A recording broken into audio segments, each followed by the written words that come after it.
Hi guys, and welcome to my latest video.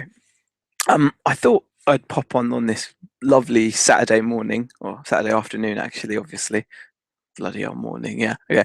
I thought I'd pop on Saturday and share with you guys my thoughts on Amazon FBA, my concerns with it. As you guys know, especially on the UK reselling group, there's been a lot of people, including myself, that are looking now at FBA, either doing it now, either already have done it, or looking to do it in the near future. And there's always positives and negatives with everything about that. What recently got me into it is from reading all the kind of positive comments.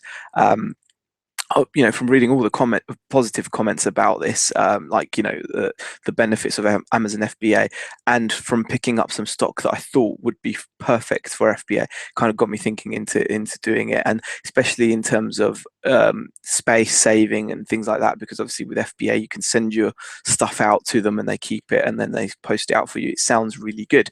However, when you actually come to actually doing this in reality, you start getting a few concerns. Now, one of my biggest concerns, and I've asked around, and it seems to be the same case, is Amazon's guidance, condition guidance. Now, that for me is the personal biggest concern. As it stands, and I could be completely wrong with this, so I'm just kind of sharing my thoughts and would love to hear what other people have to say in the comments. As it stands, I personally feel that my with the stock that I can come up with, my best shot of doing well on Amazon is actually selling used goods. Now, the reason why I say that is because Amazon seems to have very, very stringent guidelines as to what you can send into new. Now, I don't know whether they are as stringent as the guidelines suggest, or if it's just usual internet talk with people being overly cautious. But when it comes to Amazon new, it seems that Amazon sellers are held to an even higher standard than bricks and mortar retail sellers. Now, what I mean by that is, for example, ooh, that was my chair actually.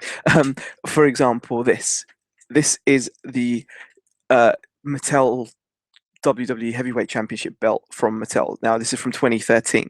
Now, this belt is currently on Amazon, not even FBA, and people are asking about £100 for said belt, right? Now, I think that that's an insane amount of money. They're asking £100, and the reason is because recently the WWE changed the design of the heavyweight belt. I've got two of these. Now, it's brand new. As far as I'm concerned, if I walked into Toys R Us, this is brand new.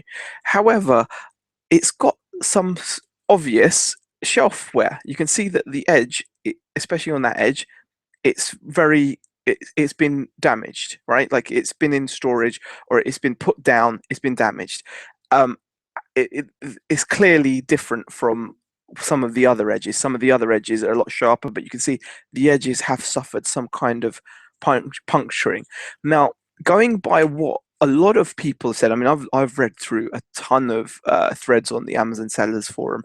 Going by a lot of people, what they would suggest to me is, instead of selling this as new, that to sell this as used like new. Now, I find that really difficult to stomach personally, because if I was in the Toys R Us, or if I was in any other store like a Sainsbury's or a Tesco or an Asda, wherever they sell toys nowadays on the shelves, that kind of damage, you're not going to take that to the till and say, look, you can't sell this as new. This is clearly like new, used like new, because look at the damage on the corner. It's not right. I mean, it's not collectible now, or it's, if I was to give this as a gift, I couldn't give that as a gift. However, trying to get people's advice with this on Amazon, they would always recommend, and out of the goodness of their own heart, that I'd be safer sending that in as used like new. Now, the reason why they'd recommend that is because you don't want to get your account shut down or anything like that. You don't want any hassle from Amazon. You don't want to send in an item new and then they decide that it's not new. And it's just a risk that I find I'm unwilling to take, because I can get pretty much the same money for this on eBay, and I can take plenty of photos, describe it as new, and just mention there's very slight corner crushing, but it's new, it's mint, it's a new item. And that's important, because as soon as you can't sell something as new on Amazon, you're going to take a hit on what you can ask for it. So I find that kind of frustrating, and that can that even kind of carries on to other items. I mean, let me just show you something else. This is something else I recently picked up, with this cool uh, Gears of War item here, Gears of War cog, and very slight kind of pushed in plastic wrapping there. It's still new. But you've got to bear in mind that these items, even when they're in shops, these toys get handled. They're going to get put in the bag by the cashier. They could get dropped whilst being put out on the shelves. They will get slight corner damage.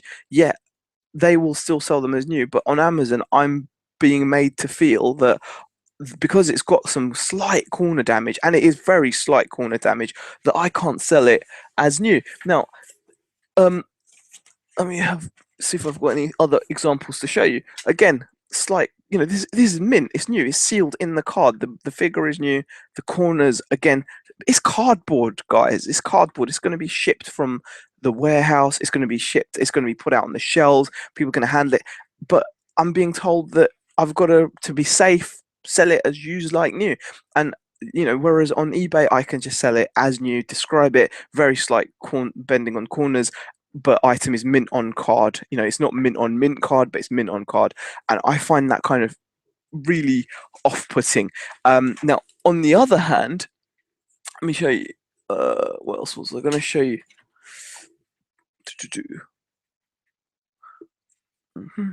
Must be in here somewhere. Oh yeah, there you go. On the other hand, I'm much more confident sending something in like this. I'm much more confident sending that in as a used item. Hold on. Let's have a look. Darren's here. Presenter, what was it? You're muted. I don't know why he's muted, but okay. But yeah, anyway, like what I was gonna say is that this is now a new item. Sorry, this is a used item. This is a Star Fox 64, or Lilac Wars as it was known in the UK. This is complete with manual. The manual's got slight creasing. The box has got some shelf wear. However, I'd be more than happy to send this into Amazon as used good or used very good, and describe it, take photos of it, and get £50 for it, rather than get, I don't know, like 30, £40 on eBay. But even that is dubious, because then you're looking at the fees on Amazon. So, as I kind of get a bit off put. Again, this is something I found at a charity shop. This is Super Pan Collection, sells for about £40 on eBay, £40, £45. Again, I could maybe ask a bit more on Amazon, but then I'd get stung by the fees. But again, I'd be more comfortable sending this in, because it's a used item, than a new item. Now, I'm kind of hoping that I'm really overthinking this, and that really there's no need to worry about. I'm hoping there's no need to worry about these minor differences. But it is, until I can be sure, I'm going to be worried. This is an item actually shared on the Facebook group. This is a elite Dean Ambrose figure. Again, it's got bending on the top there where the cardboard is, where this would hang on the hook. Now, if I went again into a bricks and mortar store, this would be sold as new all day long. It is new. It's a new item. But again, because it's got some corner wear, like some shelf wear, as people put it, and that's a bit bent, I'd be told, sell it as used like new, and I would lose money on it. And even if I could ask a bit more on Amazon, the 30% fees kind of, would eat it out. Now, my honest opinion, with all this in mind, is I'm happier to sell these items as new on eBay, get good money for them, not have to worry. Now, the only time I think selling on Amazon is going to make sense for me is I want to obviously build up an inventory. Now, I'm finding, even with only a few hundred items, like under 200 at the moment, but I've got over 200 items worth of stock, my room is getting really packed. It's getting really claustrophobic. I have got stuff everywhere. I've got shoes everywhere. I've got toys, games, clothes, trainers, all kinds of stuff everywhere, and it is starting to become a little bit cumbersome. And in that respect, I can see why FBA is good.